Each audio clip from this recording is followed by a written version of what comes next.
people is one thing on my mind. The maker of all the universe is on my side. And if God is for me, who can be against me? God is for me, who can be against me? He is my strength, he is my friend forever. God is for me, who can be against me? When I just don't understand, God is for me. When life doesn't go the way I planned, God is for me. When I just don't understand, God is for me. When life doesn't go the way I planned, God is for me.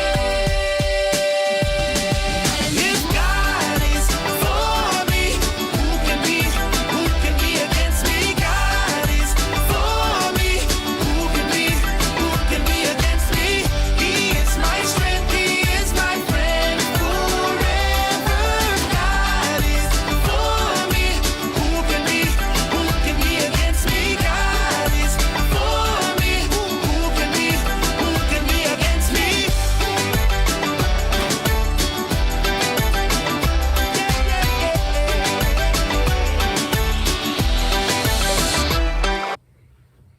Hi everyone, it's another exciting Sunday here at MBC. We've been making our way through God's big story, the Bible, and that story is not over yet. Not even close. In fact, we've been finding ourselves in some pretty big cliffhangers lately, and you never know when you're going to need to show some grit. But what is grit? Grit is refusing to give up when life gets hard. When life gets hard, we can refuse to give up because we can trust in God to get us through. Let's practice our memory verse as a reminder that we're never going to give up. Let us not become tired of doing good. At the right time, we will gather a crop if we do not give up. Galatians 6:9. One more time. Let us not become tired of doing good. At the right time, we will gather a crop if we don't give up. Galatians 6:9. When life gets hard and we don't know what to do, we don't have to give up. We can run to God every time. Let's sing out and thank God because we can trust God no matter what.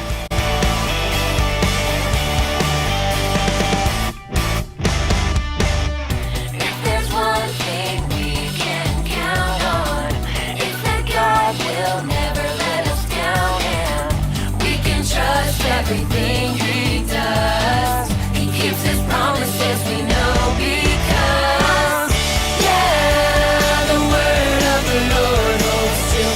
We can trust Him, we can trust Him. Yeah, the word of the Lord holds true. We can trust Him, we can trust Him. Yeah.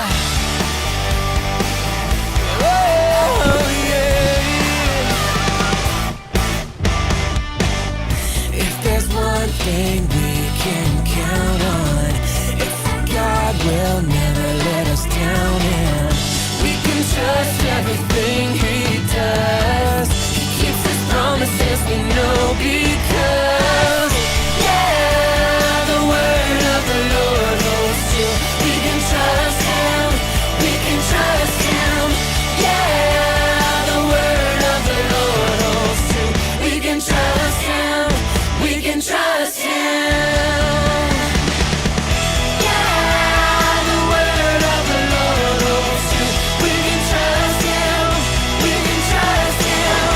Yeah, the word of the Lord holds true. We can trust Him, we can trust Him. We can trust Him, we can trust Him.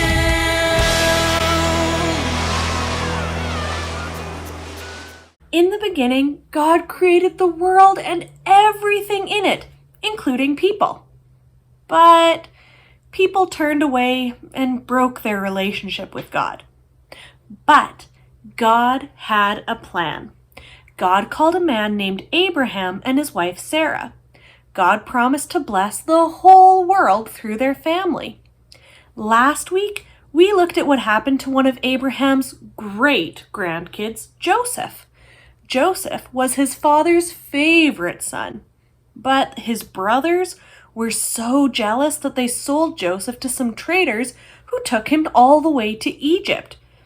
Joseph did well in Egypt and was even put in charge of a household where he was working. But then Joseph was thrown into prison, even though he hadn't done anything wrong. Through it all, God was with Joseph, and Joseph didn't give up. With God's help, Joseph had the ability to understand dreams and explain what they meant. Pharaoh, the ruler of the land, had 2 strange dreams that he couldn't explain. Pharaoh called for Joseph and asked if he could explain what those strange dreams meant. These dreams Pharaoh had were kind of crazy. Let me read them to you from the Bible. Here's the first one. In his dream, Pharaoh was standing by the Nile River. 7 cows came up out of the river. They looked healthy and fat. They were eating some of the tall grass growing along the river. After them, 7 other cows came up out of the Nile. They looked ugly and skinny. They were standing beside the other cows on the riverbank. The ugly, skinny cows ate up the 7 cows that looked healthy and fat. Then the Pharaoh woke up. You can see why Pharaoh was so alarmed by these strange dreams. When he asked Joseph to tell him what the dreams meant, Joseph told Pharaoh he couldn't do it. But God could. Sure enough, God gave Joseph the meaning of the Pharaoh's dreams. Joseph told the Pharaoh that God was showing him what was to come. First, there would be 7 good years with plenty of food for everyone. But then there would be 7 years without enough food. A terrible famine was coming. So Joseph told Pharaoh to look for a wise, understanding man to take charge and store some food in the good years. That way, they would have food to use later. The Pharaoh could see that God was with Joseph, so he decided to put Joseph in charge of the palace and storing up food for the people. Whoa! Think back to all of those awful things that had happened to Joseph along the way. All of a sudden, he's second in command for the whole entire land of Egypt? Whew! Joseph traveled all over Egypt and helped store up grain during the 7 good years. When the years of hunger began, Pharaoh sent everyone to Joseph to buy food. The plan worked, and Joseph helped the people survive. But the famine had spread beyond Egypt, into Canaan, where Joseph's family lived. Remember Joseph's dad and all of those brothers? They soon became desperate for something to eat. So Jacob sent all the brothers to Egypt to buy food. Well, almost all of them. The 10 older brothers made that journey to Egypt and came before Joseph.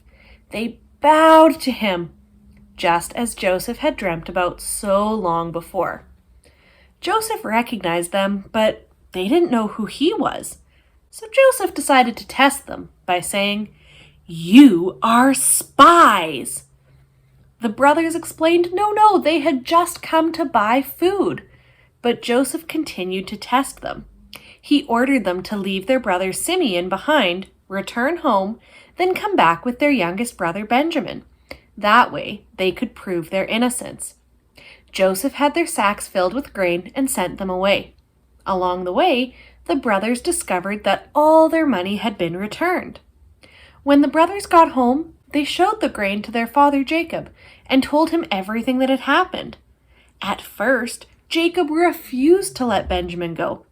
But soon, all the grain brought from Egypt was gone. So Jacob sent the brothers back to Egypt, this time with Benjamin, so they could buy more grain. He told them to take gifts and twice the money. When they arrived, Joseph ordered that the brothers be taken to his own house, where a special meal was being prepared. When Joseph heard that his father was still alive, and when he saw his little brother Benjamin, he was so moved that he had to leave the room, and he wept. Then Joseph at last told his brothers who he was. Listen to how he did it. Joseph said to his brothers, "Come close to me." So they did. Then he said, "I am your brother Joseph. I'm the one you sold into Egypt. But don't be upset, and don't be angry with yourselves because you sold me here. God sent me ahead of you to save many lives." Did you hear that? God sent me ahead of you to save many lives. Joseph knew that everything that had happened to him was part of God's plan. Then Joseph hugged his brothers and wept. Joseph forgave his brothers. He told them to return to Canaan and bring Jacob, his dad, and the rest of their families to live in Egypt, where they would have enough food. And that is exactly what happened. Joseph's entire family packed up and traveled to Egypt. Joseph finally saw his father Jacob again, and the whole family settled in and had plenty to eat for the rest of the famine. The end. Well, except it wasn't really the end. God's story was still continuing then, just like it's continuing today. Joseph held on through some crazy difficult times. But during all those difficult times, God was working out something amazing. We can look at how God worked in Joseph's story and trust that God is at work in our stories too. Hold on, because there's a bigger story. We can hold on and trust that God is working in our lives. God can see the bigger picture, even if we can't. God knows how things will be made right in the end. Now, there may be something going on in your life that seems so big right now, something that is so challenging, something that is so exhausting that you want to give up. Like maybe you're super nervous about starting something new or passing a test at school that seems impossible.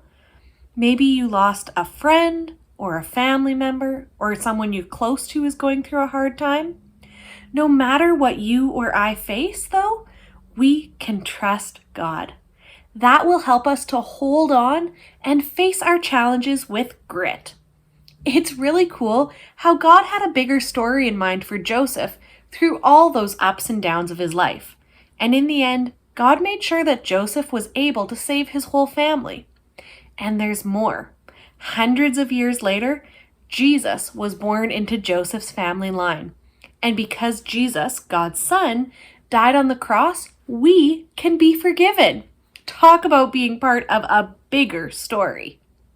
Hold on, because there's a bigger story. Say that with me. Hold on, because there's a bigger story. I love talking about God's story with all of you. And the story isn't over. Let's head to small group and let's talk some more about Joseph and his part in God's story. Have a great week.